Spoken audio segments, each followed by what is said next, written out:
संसार से वैराग्य हुआ, संसार की आसक्ति गई, आसक्ति के कारण संसार की कामना गई, संसार के सुख दुख दोनों से ऊपर उठ गए। तो ये कहलाती है ब्राह्मी स्थिति, अर्थात भगवत प्राप्ति की स्थिति। उस जीव ने भगवान को प्राप्त कर लिया, उसकी माया निवृत्ति हो गई। वो स्थिति जब आती है, भगवान कृपा करते हैं और कृपा करके अपनी दिव्य शक्ति जीव को दे देते हैं। तो जीव के अनंत जन्मों के संचित कर्म भस्म हो जाते हैं।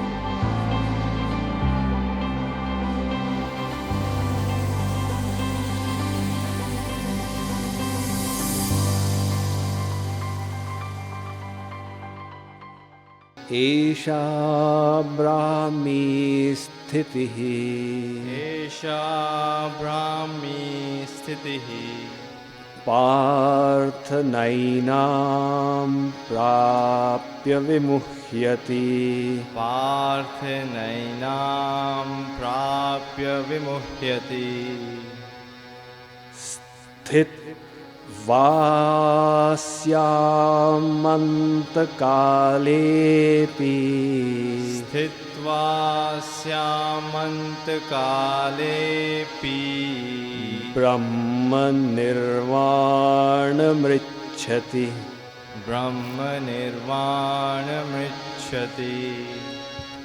तो अब श्री कृष्ण ने कंक्लूजन बताया कि अर्जुन, इस प्रकार से जब मन संसार से हट जाएगा और पूर्ण रूप से भगवान में आसक्ति हो जाएगी, तो संसार से वैराग्य हुआ, संसार की आसक्ति गई, आसक्ति के कारण संसार की कामना गई, संसार के सुख दुख दोनों से ऊपर उठ गए।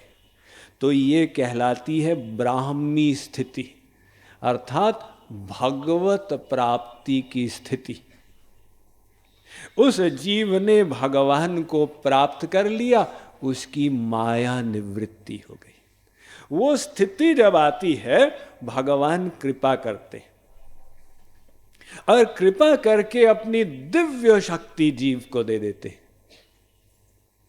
उसको बोलते हैं योग माया शक्ति। वो दिव्य शक्ति भगवान की कृपा से मिलती है, तो जीव के अनंत जन्मों के संचित कर्म भस्म हो जाते। अहम त्वाम सर्व पापेभ्यो मोक्षयिष्यामि वासुदेव।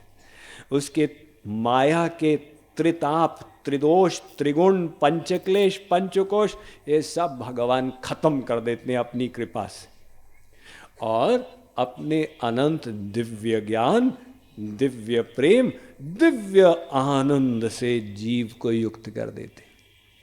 तो वो जीव इसी शरीर में रहते हुए जीवन मुक्त कहलाता, ब्राह्मी स्थिति में कहलाता। अर्थात वो अभी शरीर में है, क्योंकि प्रारब्ध फिर भी भगवान भस्म नहीं करेंगे, संचित कर्म कर देंगे। जीवन के प्रारंभ में भगवान ने प्रारब्ध दिया था, उसको भोगना पड़ेगा। तो वो भोगता है वो महापुरुष, लेकिन शरीर के रहते हुए भी वो अंदर से ब्राह्मी स्थिति में रहता है। उसको कहते हैं जीवन मुक्त। तो वो शरीर रहने तक स्थिति रहती है, और जब वो शरीर को छोड़ता है तो बस अब सदा सदा के लिए ये भव सागर से निवृत्त हो जाता। जैसे कोई जेल घर में था, रिहा हो गया, तो जेल तो रही, उसको छोड़ दिया गया। ये भगवान की माया की जेल, जहाँ पे हम बेचारे जीव पड़े हुए हैं भगवान से विमुख। अब जेल का कोई तात्पर्य नहीं रहा, हम भगवान के सन्मुख हो गए तो वो माया देवी हमको छोड़ देती। और श्री कृष्ण कहते हैं एक बार माया गई, एक बार भगवान मिले, वो सदा के लिए मिलेंगे। ऐसा नहीं उसके बाद फिर से माया हावी हो जाए, तब तो भगवत प्राप्ति एक हाथी के स्नान के समान हो। हाथी ने स्नान किया, फिर मिट्टी लेके अपने ऊपर डाल दी। लेकिन श्री कृष्ण ने आश्वासन दिया कि भगवत प्राप्ति एक बार होगी, माया निवृत्ति एक बार होगी, वो सदा के लिए होगी अर्जुन। और वेद ने कहा तद विष्णु परमम पदम सदा पश्यन्ति सूर्य यत् प्राप्य न निवर्तन्ते तद धाम परमम मम। श्री कृष्ण ने कहा एक बार मेरे दिव्य धाम चले जाओगे, फिर वापस नहीं आओगे। और अगर वापस आए तो जीवों के कल्याण के लिए संत महापुरुष आए, वो माया के अंडर में नहीं रह गए।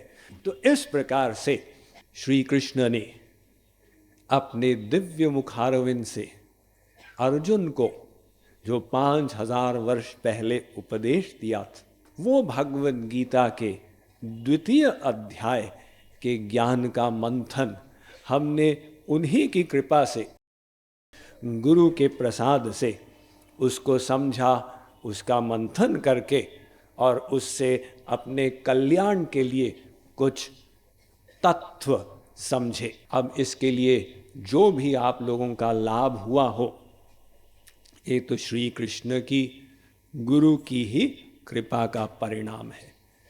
श्री राधा कृष्ण भगवान की।